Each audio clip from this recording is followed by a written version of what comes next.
ಮಹಿಳೆಯರ ಆರೋಗ್ಯ ಆಸಕ್ತಿ ಉಡುಗೆ ತೊಡುಗೆ ಹೊಸ ಟ್ರೆಂಡ್ ಹೊಸ ವಿಚಾರ ಸಮಸ್ಯೆಗಳಿಗೂ ಇದೆ ಇಲ್ಲಿ ಪರಿಹಾರ. ವನಿತೆಯರ ಲೋಕದಲ್ಲೊಂದು ವಿಭಿನ್ನ ಪಯಣ. ಇದು ಗೆಳತಿ ನಾನು ರಕ್ಷಾ.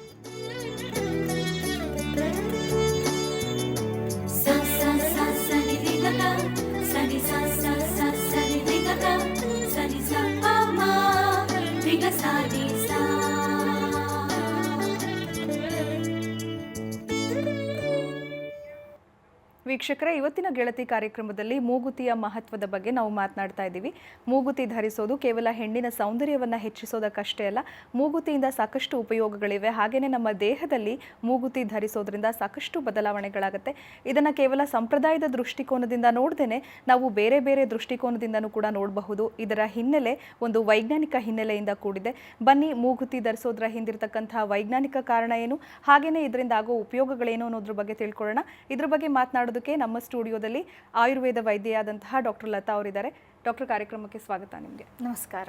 ಓಕೆ, ಇವಾಗ ಮೂಗುತಿ ವಿಶೇಷತೆ ಬಗ್ಗೆ ನಾವು ಮಾತನಾಡ್ತಾ ಇದ್ದೀವಿ. ಯಾಕೆ ಮೂಗುತಿಯನ್ನು ಹೆಣ್ಣು ಧರಿಸಬೇಕು, ಇದರಿಂದ ಆಗೋ ಉಪಯೋಗಗಳೇನು ಅಂತ ಹೇಳ್ತೀರಾ? ಖಂಡಿತ.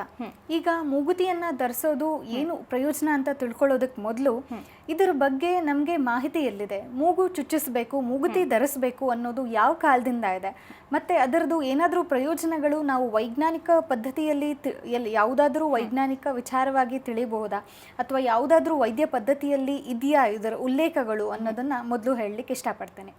ನಮಗೆ ಈ ಮೂಗುತಿಯನ್ನು ಧರಿಸಬೇಕು ಅಂತ ಬಂದಿರೋದು ಈಗಿನ ಕಾಲದ್ದಲ್ಲ, ಪುರಾಣ ಕಾಲಗಳಿಂದಲೂ ಬಂದಿದೆ. ರಾಮಾಯಣದಲ್ಲಾಗ್ಲಿ ಮಹಾಭಾರತದಲ್ಲಾಗ್ಲಿ ಇದರ ಉಲ್ಲೇಖಗಳಿದೆ. ಇಷ್ಟೇ ಅಲ್ಲದೆ ಮನುಸ್ಮೃತಿ ಅನ್ನೋ ಒಂದು ಗ್ರಂಥದಲ್ಲಿ ಕೂಡ ನಮಗೆ ಮೂಗುತಿಯನ್ನು ಧರಿಸೋದ್ರ ಬಗ್ಗೆ, ಅದರ ಉಪಯೋಗಗಳ ಬಗ್ಗೆ ಅನೇಕ ವಿಧವಾದ ಉಲ್ಲೇಖಗಳಿದೆ. ಆದರೆ ಯಾವುದೇ ವೈದ್ಯ ಪದ್ಧತಿಗಳಲ್ಲಿ, ಆಯುರ್ವೇದದಲ್ಲಾಗಲಿ ಅಥವಾ ಮಾಡರ್ನ್ ಸೈನ್ಸ್ನಲ್ಲಾಗಲಿ ಇದರ ಬಗ್ಗೆ ಯಾವುದೇ ರೀತಿಯಾದ ಉಪಯೋಗಗಳ ಬಗ್ಗೆ ನಮಗೆ ಯಾವುದೇ ರೀತಿಯಾದ ಸಂಶೋಧನೆಗಳಿಂದ ಇನ್ನೂ ತಿಳಿದಿಲ್ಲ ನಮಗೆ. ಓಕೆ, ಇವಾಗ ಈ ಮೂಗುತಿಯನ್ನು ಚುಚ್ಚಿಸೋದು, ಇದ್ರ ಬಗ್ಗೆ ಕೂಡ ಸಾಕಷ್ಟು ಕನ್ಫ್ಯೂಷನ್ಸ್ ಇದೆ. ಯಾವ ವಯಸ್ಸಿನಲ್ಲಿ ಇದನ್ನು ಚುಚ್ಚಿಸ್ಬೇಕು, ಯಾವ ಸಂದರ್ಭದಲ್ಲಿ ಚುಚ್ಚಿಸ್ಬೇಕು ಅನ್ನೋದು ಇದರಲ್ಲಿ ಅದೇ ನಾನು ನಿಮ್ಗೆ ಹೇಳ್ದಾಗೆ ವೈಜ್ಞಾನಿಕವಾಗಿ ಈ ವರ್ಷದಲ್ಲಿ ಚುಚ್ಚಿಸ್ಬೇಕು ಅಂತ ಯಾವುದೇ ರೀತಿಯ ಉಲ್ಲೇಖಗಳು ನಮಗಿಲ್ಲ. ಆದ್ರೆ ನಾವು ಪುರಾಣಗಳನ್ನೆಲ್ಲ ಸಂಶೋಧನೆಯನ್ನಾಗಿ ನೋಡಿದಾಗ ಅನೇಕ ವಿಧವಾದ ಜನರಲ್ಲಿ ಅನೇಕ ಕಡೆಗಳಲ್ಲಿ ಬೇರೆ ಬೇರೆ ತರಹದಲ್ಲಿ ಮೂಗನ್ನು ಚುಚ್ಚಿಸ್ಬೇಕು ಅಂತ. ಈಗ ನಾವು ನೋಡಿದ್ರೆ ಹಿಂದೂ ಸಂಪ್ರದಾಯದಲ್ಲಿ ಮೊದಲು ಯಾವ ವಯಸ್ಸಿಗೆ ಮದುವೆ ಮಾಡ್ತಾ ಇದ್ರು, ಈಗ ಯಾವ ವಯಸ್ಸಿಗೆ ಮದುವೆ ಮಾಡ್ತಿದ್ದಾರೆ, ಎಲ್ಲ ಡಿಫ್ರೆನ್ಸ್ ಆಗಿದೆ. ನಾವು ಮೊದಲು ನೋಡಿದಾಗ 11 ವರ್ಷ 12 ವರ್ಷಕ್ಕೆ ಇನ್ನೂ ಬಾಲ್ಯ ವಿವಾಹಗಳು ಕೂಡ ಆಗ್ತಿತ್ತು. ಆಗ ಅವರು ಮದುವೆಗೆ ಮುನ್ನ ಮೂಗನ್ನು ಚುಚ್ಚಿಸೋದು ಸಾಂಪ್ರದಾಯಿಕವಾಗಿ ಪಾಲನೆಯಲ್ಲಿತ್ತು. ಈಗಲೂ ಅಷ್ಟೇ ಅನೇಕರು ಮದುವೆಯ ಹಿಂದಿನ ದಿನ ಮೂಗು ಚುಚ್ಚಿಸ್ತಾರೆ. ಸೊ ಇದನ್ನ ನೋಡಿದಾಗ ಮತ್ತೆ ಮನುಸ್ಮೃತಿಯಲ್ಲಿರೋ ಉಲ್ಲೇಖವನ್ನು ನೋಡಿದಾಗ ಈ ಎರಡಕ್ಕೂ ಯಾವುದೋ ಒಂದು ರೀತಿಯ ವೈಜ್ಞಾನಿಕವಾಗಿ ಸಂಬಂಧವಿದೆ ಅಂತ ನಮಗೆ ತಿಳಿದು ಬರುತ್ತೆ. ಅದೇನಂದ್ರೆ ಮನುಸ್ಮೃತಿಯಲ್ಲಿ ಏನು ಹೇಳಿದ್ದಾರೆ ಅಂತಂದ್ರೆ, ಈ ಮೂಗನ್ನ ಚುಚ್ಚಿಸೋದ್ರಿಂದ ಸ್ತ್ರೀಯ ಲೈಂಗಿಕ ಶಕ್ತಿ ಹೆಚ್ಚಾಗತ್ತೆ, ಅದರ ಜೊತೆಗೆ ಅವಳ ಲೈಂಗಿಕ ಪ್ರತಿಕ್ರಿಯೆ ಎಲ್ಲ ಕಂಟ್ರೋಲ್ನಲ್ಲಿರುತ್ತೆ ಅಂತ ಒಂದು ಉಲ್ಲೇಖವಿದೆ. ಓಕೆ, ಇವಾಗ ಕೆಲವು ಸಂಪ್ರದಾಯದಲ್ಲಿ ನೀವು ಹೇಳಿದಾಗೆ ಮದುವೆಯ ಸಂದರ್ಭದಲ್ಲಿ, ಮದುವೆ ಆಗೋಕ್ಕೂ ಮೊದಲು ಇನ್ನೇನು ಒಂದು ಹೆಣ್ಣು ಮದುವೆಗೆ ಪ್ರಿಪೇರ್ ಆಗ್ತಿದ್ದಾಳೆ ಅಂತಂದರೆ ಆ ಸಂದರ್ಭದಲ್ಲಿ ಚುಚ್ಚಿಸಲೇಬೇಕು ಅಂತ ಒಂದು ಕಂಪಲ್ಷನ್ ಇರುತ್ತೆ. ಸೊ ಇದಕ್ಕೂ ಅಥವಾ ನೀವು ಹೇಳಿರೋ ಒಂದು ವೈಜ್ಞಾನಿಕ ಕಾರಣ ಸಂಬಂಧಪಟ್ಟಿದೆಯಾ ಅಂತ? ಖಂಡಿತ. ಅದೇ ಇದನ್ನ ನೋಡಿದಾಗ ಈ ಎರಡಕ್ಕೂ ಅಂದರೆ ನಮ್ಮ ಹಿಂದೂ ಸಂಪ್ರದಾಯದ ಬುನಾದಿಯಲ್ಲಿ ನಾವಿನ್ನೂ ಯಾವುದೋ ಸಂಶೋಧನೆ ನಡೆಸಿಲ್ಲ ಈ ರೀತಿಯಾಗಿ. ಆದರೆ ಇದನ್ನ ಎಲ್ಲ ನಾವು ಒಂದಕ್ಕೊಂದು ಕಂಪೇರ್ ಮಾಡಿ ನೋಡಿದಾಗ ಖಂಡಿತ ಅಲ್ಲಿ ಎಲ್ಲೋ ಕೆಲವು ಸಂಬಂಧಗಳು ಇದೆ, ವೈಜ್ಞಾನಿಕ ತಳಹದಿ ಇದೆ ಅಂತ ಅನ್ಸತ್ತೆ.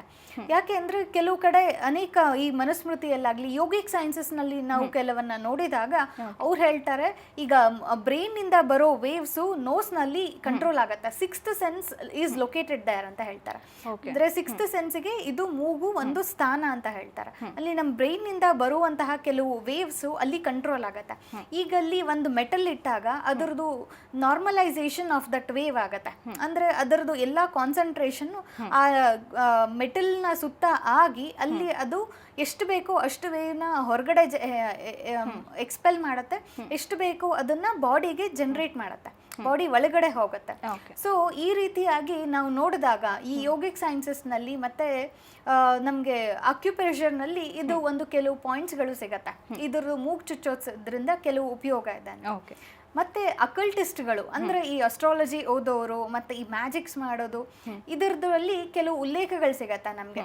ಅದೇನು ಅಂತ ಅಂದ್ರೆ ಈ ಮೂಗುತಿ ಹಾಕೋದ್ರಿಂದ ಸ್ತ್ರೀ ಎಮೋಷನಲ್ ಆಗಿ ಕಂಟ್ರೋಲ್ ಆಗಿರ್ತಾರೆ, ಮತ್ತೆ ಯಾವುದೇ ಒಂದು ಹಿಪ್ನಾಟಿಕ್ಸ್ಗೆ ಅವಳು ಗುರಿ ಆಗೋದಿಲ್ಲ ಅಂತ ಕೆಲವು ರೆಫರೆನ್ಸಸ್ ಸಿಗತ್ತೆ ನಮ್ಗೆ. ಓಕೆ, ಆಮೇಲೆ ಇವಾಗ ಒಂದು ಹೆಣ್ಣಿನ ಲೈಂಗಿಕ ಚಟುವಟಿಕೆಗೂ ಮೂಗು ಚುಚ್ಚಿಸೋದಕ್ಕೂ ಏನಾದರೂ ಸಂಬಂಧ ಇದೆಯಾ ಅಂದ್ರೆ ನೀವು ಹೇಳಿದ್ರಿ ಅದ್ರ ಬಗ್ಗೆ ಮೆನ್ಷನ್ ಮಾಡಿದ್ರೆ, ಸೊ ಯಾವ ರೀತಿ ಕನೆಕ್ಟ್ ಮಾಡ್ಕೋಬಹುದು?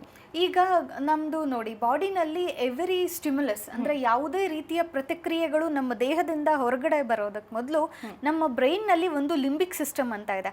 ಆ ಲಿಂಬಿಕ್ ಸಿಸ್ಟಮ್ ನಿಂದ ಕಂಟ್ರೋಲ್ ಆಗಿ ನಮ್ಮ ಎಮೋಷನಲ್ ಬಿಹೇವಿಯರ್ಸು, ನಾವು ಮಾತಾಡೋದಾಗ್ಲಿ ಅಥವಾ ಯೋಚನಾ ಶಕ್ತಿ ಆಗ್ಲಿ, ದಿನನಿತ್ಯದ ನಮ್ಮ ನಡವಳಿಕೆಗಳನ್ನ ಡಿಸೈಡ್ ಮಾಡೋದು ಬ್ರೈನ್ ನಲ್ಲಿರೋ ಲಿಂಬಿಕ್ ಸಿಸ್ಟಮ್. ಅದರಿಂದ ಅನೇಕ ರೆಫರೆನ್ಸಸ್ಗಳ ಪ್ರಕಾರ ನೋಸ್ ನಿಂದ ನಮಗೆ ಬ್ರೈನ್ಗೆ ಕನೆಕ್ಷನ್ ಇದೆ. ಒಂದು ಈಗ ನಾವು ಹೇಗೆ ಆಲ್ಫ್ಯಾಕ್ಟರಿ ನರ್ವ್ ನಿಂದ ನಾವು ವಾಸನೆಯನ್ನ ಗ್ರಹಣ ಮಾಡ್ತೀವಿ ಮತ್ತೆ ಫಿಲ್ಟ್ರೇಷನ್ ಆಫ್ ದ ಏರ್ ಹೇಗೆ ಆಗತ್ತೋ ಆ ತರ ದೇರ್ ಈಸ್ ಒಂದು ರಿಲೇಷನ್ ಇದೆ ನಮ್ಮ ಮೂಗಿನಲ್ಲಿರುವ ನರಗಳಿಗೂ ಮತ್ತೆ ಲಿಂಬಿಕ್ ಸಿಸ್ಟಮ್ಗೂ ಒಂದು ರಿಲೇಷನ್ ನಿಂದ ಅದು ಬ್ರೈನ್ ನಲ್ಲಿ ವೇವ್ ಮತ್ತೆ ಎನರ್ಜಿ ರಿಲೀಸ್ ಆಗತ್ತೆ. ಇದರಿಂದ ಎಮೋಷನಲ್ ಕಂಟ್ರೋಲು ಮತ್ತೆ ಲೈಂಗಿಕ ಚಟುವಟಿಕೆಗಳಲ್ಲಿ ಸ್ತ್ರೀ ಅತಿಯಾಗಿ ತೊಡಗಿಸ್ಕೊಳ್ಳೋದಕ್ಕೆ ಉಪಯೋಗ ಆಗತ್ತೆ ಅಂತ ನಮ್ಗೆ ರೆಫರೆನ್ಸಸ್ಗಳು ಹೇಳ್ತವೆ. ಓಕೆ, ಸೊ ಅದೇ ಕಾರಣದಿಂದ ಮೇ ಬಿ ಮದುವೆ ಸಂದರ್ಭದಲ್ಲಿ ಅಥವಾ ಮದುವೆ ಆದ ನಂತರ ಮೂಗು ಚುಚ್ಚಿಸೋ ಪದ್ಧತಿ ಬಂದಿರಬಹುದು. ಹೌದು, ಖಂಡಿತ. ಇದ್ರ ಜೊತೆಗೆ ಒಂದು ಮನುಸ್ಮೃತಿಯಲ್ಲಿ ಒಂದು ಉಲ್ಲೇಖವಿದೆ.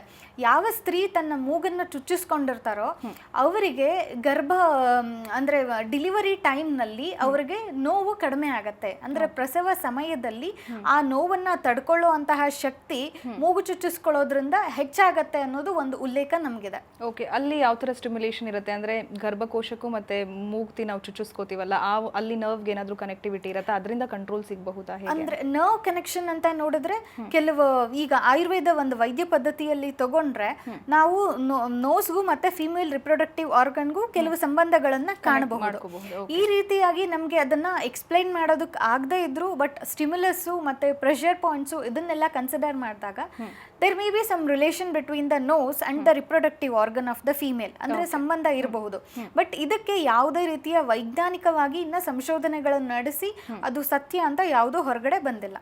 ಓಕೆ, ಹಾಗೇನೆ ಇವಾಗ ಬಹುತೇಕ ಕೆಲವು ಸಂಪ್ರದಾಯದಲ್ಲಿ ಬಲಗಡೆ ಮೂಗು ಚುಚ್ಚಿಸುವಂತದ್ದು, ಕೆಲವು ಸಂಪ್ರದಾಯದಲ್ಲಿ ಎಡಗಡೆ ಆಗಿದೆ, ಇನ್ ಕೆಲವರು ಎರಡು ಕಡೆ ಚುಚ್ಚಿಸ್ಕೊಳ್ತಾರೆ. ಸೊ ಈ ಒಂದು ಡಿಫ್ರೆನ್ಸ್ ಏನಾದ್ರು ಆಗತ್ತಾ? ಕೇವಲ ರೈಟ್ ಸೈಡ್ ಚುಚ್ಚಿಸ್ಕೊಳ್ಳೋದ್ರಿಂದ ಹಾಗೆ ಲೆಫ್ಟ್ ಸೈಡ್ ಚುಚ್ಚಿಸ್ಕೊಳ್ಳೋದ್ರಿಂದ ಏನಾದ್ರು ವೇರಿಯೇಷನ್ಸ್ ಏನಾದ್ರು ಆಗುತ್ತೆ? ಕೆಲವು ಇದ್ರ ಬಗ್ಗೆ ಕೆಲವು ರೆಫರೆನ್ಸಸ್ಗಳು ನಮಗೆ ಸಿಗತ್ತೆ ಕೆಲವು ಪುಸ್ತಕಗಳಲ್ಲಿ ಮತ್ತೆ ಕೆಲವು ಈಗ ನ್ಯಾಚುರಲ್ ಸೈನ್ಸಸ್ ಮತ್ತೆ ಹಿಂದೂ ಸಂಪ್ರದಾಯದ ಪ್ರಕಾರ ಅನೇಕ ಸಂಶೋಧನೆಗಳಾಗಿರೋದ್ರಲ್ಲಿ ಯೂಶಲಿ ನಾರ್ತ್ ಇಂಡಿಯನ್ ಕಡೆಯವರು ರೈಟ್ ಸೈಡ್ ಅಲ್ಲಿ ಲೆಫ್ಟ್ ಸೈಡ್ ಅಲ್ಲಿ ಚುಚ್ಚಿಸ್ಕೊಳ್ತಾರೆ, ಸೌತ್ ಇಂಡಿಯಾದವರು ರೈಟ್ ಸೈಡ್ ಅಲ್ಲಿ ಚುಚ್ಚಿಸ್ಕೊಳ್ತಾರೆ, ಇನ್ ಕೆಲವರು ಎರಡೂ ಕಡೆ ಮಧ್ಯದಲ್ಲಿ ಸೆಪ್ಟಮ್ ಆಫ್ ದ ನೋಸ್ ನಲ್ಲಿ ಚುಚ್ಚಿಸ್ಕೊಳ್ಳೋ ಅಂತ ಅಭ್ಯಾಸಗಳಿವೆ. ಈಗ ಒಂದ್ ರೆಫರೆನ್ಸ್ ಹೇಳೋದ್ರ ಪ್ರಕಾರ ಹೇಗಿದೆ ಅಂತಂದ್ರೆ ಈಗ ಸ್ತ್ರೀ ತನ್ನನ್ನ ಲೈಂಗಿಕ ಪ್ರತಿಕ್ರಿಯೆಯಲ್ಲಿ ತೊಡಗಿಸಿಕೊಂಡಾಗ ದೇಹದಲ್ಲಿ ಕಾರ್ಬನ್ ಡೈಆಕ್ಸೈಡ್ ಹೆಚ್ಚಾಗಿ ರಿಲೀಸ್ ಆಗತ್ತೆ. ಆ ಕಾರ್ಬನ್ ಡೈಆಕ್ಸೈಡ್ ರಿಲೀಸ್ ಆಗಿರೋದನ್ನ ಎಕ್ಸ್ಪೆಲ್ ಮಾಡೋದು ಜಾಸ್ತಿ ಲೆಫ್ಟ್ ನಾಸ್ಟ್ರಲ್ ಆಗಿರೋದ್ರಿಂದ ಅಲ್ಲಿ ಒಂದು ಮೆಟಲ್ ಅಡಾಪ್ಟ್ ಮಾಡೋದ್ರಿಂದ ಅದರದ್ದು ಪ್ರಕ್ರಿಯೆ ಮತ್ತೆ ಎನಿ ಟಾಕ್ಸಿಸಿಟಿ ರಿಲೀಸ್ ಆಗಿರೋದನ್ನ ಕಂಪ್ಲೀಟ್ ಎಕ್ಸ್ಪೆಲ್ ಮಾಡೋದಕ್ಕೆ ಉಪಯೋಗವಾಗತ್ತೆ ಅಂತ ಹೇಳ್ತಾರೆ. ಅಂದ್ರೆ ಈ ರೆಫರೆನ್ಸ್ ಪ್ರಕಾರ ನಾವು ಏನ್ ತಿಳ್ಕೊಳ್ತೀವಿ ಅಂತಂದ್ರೆ ಲೆಫ್ಟ್ ನಾಸ್ಟ್ರಲ್ ನಲ್ಲಿ ಮೂಗು ಚುಚ್ಚಿಸ್ಕೊಳ್ಳೋದ್ರಿಂದ ಸ್ವಲ್ಪ ಹೆಚ್ಚಿನ ಉಪಯೋಗವಿದೆ ಅಂತ ಅನ್ಸುತ್ತೆ. ಓಕೆ, ರೈಟ್ ಕಂಪೇರ್ ಮಾಡಿದ್ರೆ ಲೆಫ್ಟ್ ಇಸ್ ಬೆಟರ್ ಅಂತ ಹೇಳ್ತೀರಾ. ಹಾಗೇನೆ ಇವಾಗ ಪಿಯರ್ಸಿಂಗ್ ಅಂತ ನಾವೇನ್ ಹೇಳ್ತೀವಿ ಚುಚ್ಚಿಸ್ಕೊಳ್ಳೋದು, ಇದು ಒಂದು ಟ್ರೆಂಡ್. ಈಗ ಐಬ್ರೋಸ್ ಹತ್ರ ಚುಚ್ಚಿಸ್ಕೋತಾರೆ, ಆಮೇಲೆ ನಾಲ್ಗೆ ಒಳಗಡೆ ಚುಚ್ಚಿಸ್ಕೊಳ್ಳುವಂಥದ್ದು. ಸೊ ವೆಸ್ಟರ್ನೈಸೇಷನ್ ಆಗ್ಬಿಟ್ಟಿದೆ ಇವಾಗೆಲ್ಲ, ಅಂದ್ರೆ ತುಂಬಾ ಜನ ವೆಸ್ಟರ್ನರ್ಸ್ನ ಫಾಲೋ ಮಾಡ್ತಾರೆ. ಸೊ ಆ ವಿಚಾರದಲ್ಲಿ ಈ ಪಿಯರ್ಸಿಂಗ್ ಅನ್ನೋದೇ ಒಂದು ನಿಜಕ್ಕೂ ಅದರಿಂದ ಏನಾದರೂ ಎಫೆಕ್ಟಿವ್ ಆಗುವಂತಹ ಬದಲಾವಣೆ ಆಗುತ್ತಾ ಪಿಯರ್ಸ್ ಮಾಡಿಸ್ಕೊಳ್ಳೋದ್ರಿಂದ? ಖಂಡಿತ. ಆದರೆ ಎಲ್ಲಿ ಪಿಯರ್ಸ್ ಮಾಡ್ಕೊಳ್ತೀವಿ, ಯಾವ ಮೆಟಲ್ ಯೂಸ್ ಮಾಡ್ತೀವಿ, ಅದಾದ್ಮೇಲೆ ಅನ್ನೋದ್ರ ಮೇಲೆ ಅದರ ಉಪಯೋಗ ನಿಂತಿರುತ್ತೆ ನಮಗೆ. ಈಗ ಪಿಯರ್ಸಿಂಗ್ ಅಂದರೆ ನಾವೀಗ ಒಂದು ವೈಜ್ಞಾನಿಕ ಪದ್ಧತಿಯಲ್ಲಿ ತಗೊಂಡ್ರೆ ಈ ಆಕ್ಯುಪಂಕ್ಚರ್ ಅಂತ ಒಂದು ಟ್ರೀಟ್ಮೆಂಟ್ ಇದೆ.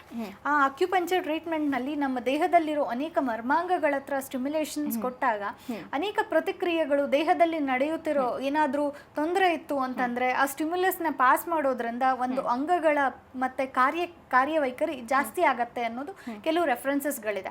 ಇದ್ರ ಮುಖಾಂತರ ನಾವು ನೋಡಿದಾಗ ಈ ಪಿಯರ್ಸಿಂಗ್ ನಿಂದಲೂ ಆದರೆ ಎಲ್ಲಂದ್ರೆ ಅಲ್ಲಿ ಚುಚ್ಚಿಸ್ಕೊಳ್ಳೋದ್ರಿಂದ ಅದರದ್ದು ಖಂಡಿತ ಅಡ್ಡ ಪರಿಣಾಮಗಳು ಇರತ್ವೆ. ಹಾಗಂತ ಈಗ ಒಂದು ನರ್ವ್ ಮೇಲೆ ನಾವು ಪ್ರೆಷರ್ ತರಬಾರ್ದು. ಈಗ ನಾವು ಯಾವುದಾದ್ರೂ ಒಂದು ಚುಚ್ಚಿಸ್ಕೊಳ್ಬೇಕಾದ್ರೆ ಈಗ ನಾವು ಅಲ್ಲಿ ಒಂದು ವೆಸಲ್ ಇತ್ತು ಅನ್ಕೊಳ್ಳಿ, ಆ ವೆಸಲ್ಗೆ ಏನಾದರೂ ಪಿಯರ್ಸಿಂಗ್ ಆಯಿತು ಅಂತಂದ್ರೆ ಅಲ್ಲಿ ಕಿಲೋಯ್ಡ್ ಅಂತ ಫಾರ್ಮ್ ಆಗತ್ತೆ. ಅದರಿಂದ ನೋಡ್ಲಿಕ್ಕೂ ಚೆನ್ನಾಗಿರೋದಿಲ್ಲ. ಒಂದು ಕೀಲಾಯ್ಡ್ ನಮ್ಮ ಮುಖದ ಮೇಲಾಗ್ಲಿ ಎಲ್ಲಾದ್ರೂ ಆದಾಗ ಅದರಿಂದ ನೋಡೋದಕ್ಕೂ ಅಷ್ಟು ಚೆನ್ನಾಗಿರೋದಿಲ್ಲ. ಅದ್ರ ಜೊತೆಗೆ ಆ ವೆಸಲ್ ನಿಂದ ಆಗೋ ಬ್ಲೀಡಿಂಗ್ ಜಾಸ್ತಿ ಇರುತ್ತೆ. ಮತ್ತೆ ಅದಿನ್ನೂ ಹೋಯ್ತು ಅಂದ್ರೆ ಉಂಡ ಆಗ್ಬಿಟ್ಟು ಪಸ್ ಫಾರ್ಮ್ ಆಗೋದು ಎಲ್ಲ ತೊಂದರೆಗಳು ಇರುತ್ತೆ.